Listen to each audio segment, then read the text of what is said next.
jërëjëf professeur ñu ñëwaat ci beneen registre. Alors on parle de dialogue national. Alors dialogue national le président Bassirou Diomaye Diakhar Faye initié na ko. mais ñu bari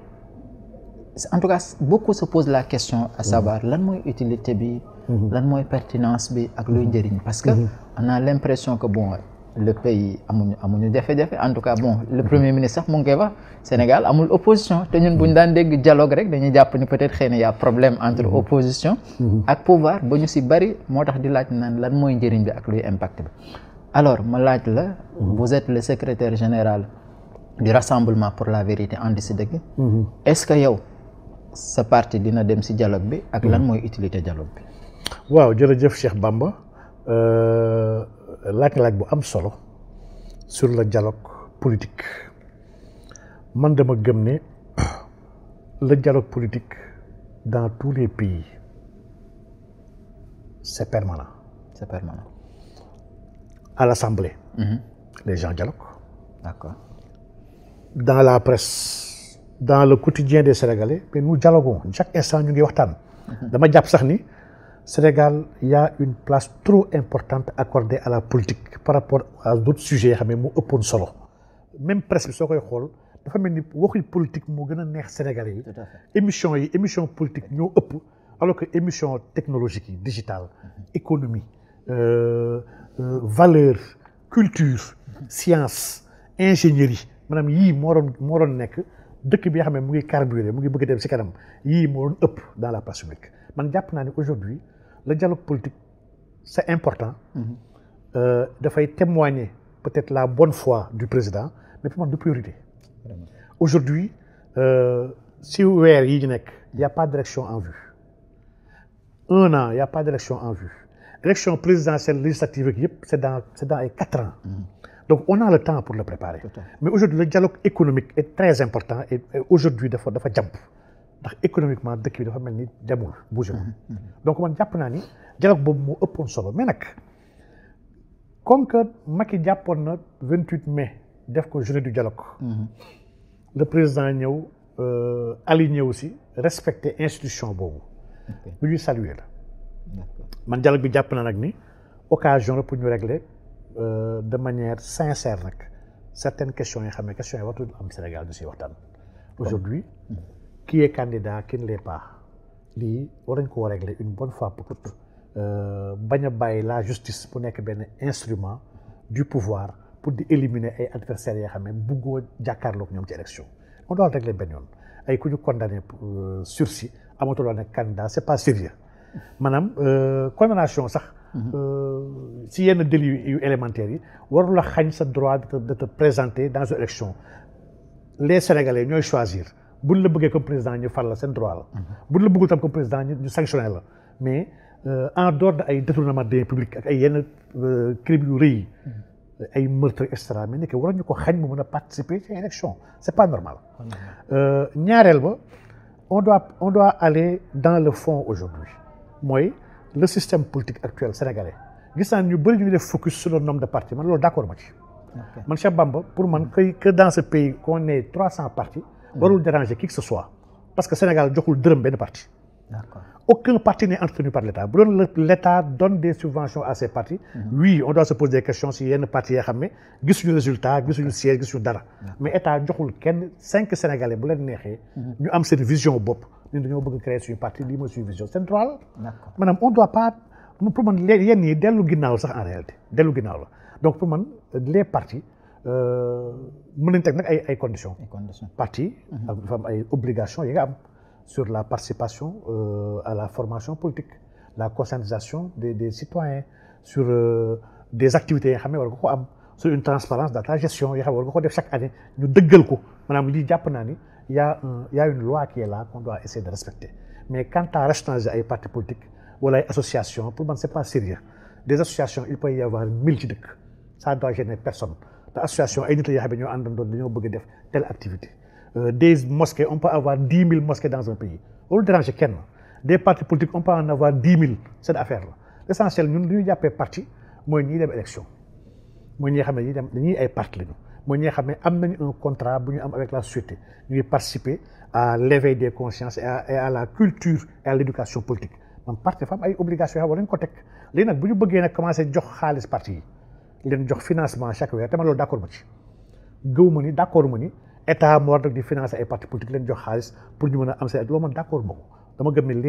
les gens yu militer dans un parti ñoo war a di cotiser wu par leurs moyens pour mën a exister en tant que parti politique bi laa jàpp. et gëm naa ni débat yi sur le dialogue politique war na poser une question une grande question bi nga xam ne boobu ba léegi ñu ngi koy coow mooy la possibilité des partis de s'identifier à des religions. Sénégal ni mu tëddee Sénégal du dëkku comme ay dëkku européen Sénégal dafa am histoire am jaar-jaaram diine am li mu fi tabax diine am li mu fi def fii lu ëpp solo ci réew mi diine ko fi def première université yi am Sénégal sax diine ko fi amal maanaam diine gi moo fi jiitu état bu demee nag léegi ba état ne amuñu droit sukkandiku ci benn diine pour defar dëkk bi loolu c'est problématique et lii constitution moo ko wax donc man jàpp naa ne dialogue politique bi on doit adresser toutes ces questions là en toute sincérité man dama gëm ni Belgique dëkk bu démocratique la et Belgique y a des partis islamiques am na parti foofu tudd islam bi nga xam ne c'est un parti islamique France bii nee na c'est un pays démocratique France am na parti islamique am na parti libéral islam les musulmans libéraux dëkk européen yi am na ay partis démocrates chrétiens yoo xam ne qui se réclament de l'enseignement de Jésus man dama gëm ni Sénégal fii enseignement Jésus mais dafa am solo ci defar Sénégal ndax Jésus dafa fi am njaboot enseignement yonent yàlla Muhammad dafa important ci Sénégal ndax yonent yàlla Muhammad moo ëpp njaboot fii Sénégal donc on ne peut pas continuer en tant que des colonisés yu fi nekkoon en 1960 continuer bëgg ignorer l'apport dans les règles de gouvernance de gestion et d'administration de la cité yoo xam ne contenu dans les religions révélées islam du diine kese bu ñëw di jàngale Allahu akbar ak asalaamaaleykum islam c'est une civilisation c'est un tout bi nga xam ne dafa yor ay réponses par rapport à tous les problèmes yu doomu aadama war a jàkkoonteel donc man gëm naa ne dialogue bi bu ñu mënul egg ci niveau yi si dialogue bi jàpp naa ne kon tàngal ceeb li fi yàggoon am moo fi am rek mooy woo ay nit la ñuy waxante avec des TDR yoo xam ne à l'avance dañ ko réglé pare gars yi ñëw taxaw gars yi non majorité bi la ñuy d'accord la ñuy doxal man loolu dañ ko fi gisaat ko fi ba dañ ko mujj découragé jàpp naa ni une pensée minoritaire amul une pensée majoritaire amul man pensée dëgg moo am ak pensée bu dëgg man ñaar laa gëm te wax dëgg yàlla dialogue bi am naa yaakaar ni on va dépasser cet héritage colonial là bi nga xam ne et d'incompréhension bu ñu bëri am sur la laïcité ndax laïcité sax ak parti islamique yi du benn laïcité bi moo nekk ci article premier parti yi moom article 4 moo ko jéem a réglé et des gens croient que un pays laïque mooy dëkk bi nga xam ne parti islamique waru fi am wala parti chrétien waru fi am ce qui est faux donc loolu dàqantewul ak la laïcité laïcité boobu sax moo amul droit nekk suñu constitution Cheikh Bamba vraiment laïcité boobu c'est une histoire de la France bi nga xam ne qui ne nous concerne pas on a nos histoires à nous vraiment on a nos révolutions fii yi nga xam ne pourtant ay révolution islamique la bien sûr la révolution de Bundu de Malick Sy mais révolution islamique la d'abolition de l'esclavage au XVIe siècle la révolution Torodo bu ñoom Thierno Souleymane Baal mais c'est une révolution théocratique islamique donc yii yëpp mais ñun yii war nañu ko gis suñu constitution sax ñun en réalité parce que c'est notre histoire maanaam 13 ans avant la révolution française les gens ont aboli l'esclavage ici au Sénégal lii à la même année que la constitution américaine on a posé des actes yoo xam ne sur la bonne gouvernance sur la reddition des comptes sur beaucoup de choses yoo xam ne lii àdduna daf ko war a rafetlu di ko approprier wu ñun ñoo ko war a njëkk inscrire sur ay textes donc man jàpp naa ni en réalité ñun li ñu soxla dëgg-dëgg du dialogue politique li ñu soxla c'est une refondation de ce pays ndax ce pays est problématique ce pays ne parle pas à tout le monde ce pays dafa beddi ñu bëree bëri ci askan bi jàpp ni ñoom bokkuñ ci réew mi ndax dégguñ tubaab bu ñu demee sax ba nekk ku déggul tubaab baloo nekk candidat nga xam ne c'est problématique lan mooy tubaab lan mooy français donc ku déggul français mënoo ko lire mënoo ko bind parce que mooy langue de travail mais arrêtons lii c'est des méthodes et des techniques de coloniser man dama gëm ni ki war a décider ko war a nekk président ou pas yàllaa ko décider pare te yàlla kenn mooy instrument mooy askan bi donc pour man ñëpp ñu bëgg nekk président Sénégal bu ñu jubee maandu amuñu ay yenn yu rëy yoo xam ne askan bi ñoo ko war a waxtaanee ñu ku def nangam wala nangam amul droit jiite ñu mais lii su ko askan bi déggoowee te lii askan bi moo ko war a décider man jàpp ma ne ay parti politique ñoo war a toog décider loolu ndax parti politique yi boobu Sénégal parti politique yu si bokk Cheikh Bamba soo xoolee ñëpp soo leen boolee matuñu 500 000 personnes. tout à fait 500 000 dafa bëri et Sénégal 20 millions lañu. 20 millions lañu donc seetlu woon ne élection bu ñëw am na ñu bëri ñu voté. tout à fait vote bi intéressé wu leen ça les intéresse pas ils sont là am nañ quarante ay mag lañu mais gëm nañu vote du yoon ndax gëm nañ li ñu bëgg ñoom li ñu bëgg dëgg-dëgg kenn may leen droit ñu mën ko jëmmal man xam naa si yoo xam ne bañ leen di interroger ñu wax ne ñoom tant que gis ñu parti bu woote l'islam du ñu voté. C'est extraordinaire. Élection yi di ñëw en 2029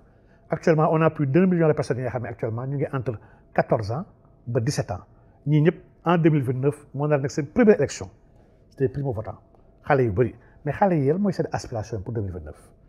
ils veulent quoi ils voudront quoi xale yi dañoo war a bàyyi xel ndax ñoom si ñuy voté 2029 lañu bokk donc Cheikh Bamba man dama jàpp ne le problème est très complexe wala ñu ko jël à la légère wala ñu itam confier ko nii quelques personnes ne leen waa voilà pour tel jour la tel atelier pendant une semaine après gars yi taxaw def benn rapport comme li fi tàmmoon am pour man li fi tàmmoon am wartul continuer ñun dañoo woote rupture sur toute chose aujourd'hui ce pays a besoin de refondation dëkk bi déggoo ñu presque dara y a tellement de contradictions et loolu baaxul sax pour la stabilité du pays loolu da lay wane à quelle enseigne les fragilités ak ce pays là est fragile yu bëri jàppale ni Sénégal mënul nekk soo seetloo at yi ñu génn am na lu bëri yoo xam ne xew na fi Sénégal koo ko waxoon ne li dina fi am dañu loolu mënul nekk parce que ñoo naag woon jàpp non ñun nous sommes un peuple bi nga xam ne nous sommes parfaits mais les contradictions les fragilités les sew-sew yi mais bëri na trop te lii des leaders qui voient le futur là bokkut ak les leaders yu ñu tënk ci passé ak les leaders du présent wala ñu ko xool ràññee ko andil ko ay ébauche de solution avant muy présenté wu di mën a créer une crise man dama gëm ni àdduna fi mu toll nous sommes dans un monde polycrise crise dafa bëri et surtout crise yi xam ne dafay laal les sociétés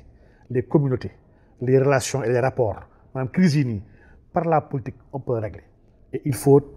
réfléchir à les régler avant muy présenté wu ndax su présenté wu wax dëgg yàlla dina trop tard. Professeur sànq maa ngi lay laaj ne la ndax Hervé dina bokk ci dialogue bi mais j'ai l'impression que dafa mel ni tontu woo ma. waaw ñun moom nous sommes ouverts à toute forme de dialogue. ok dañoo gëm ne dans une démocratie war na la woo ne la kaay ñu waxtaan nga ne maa bañ waxtaanuma. d'accord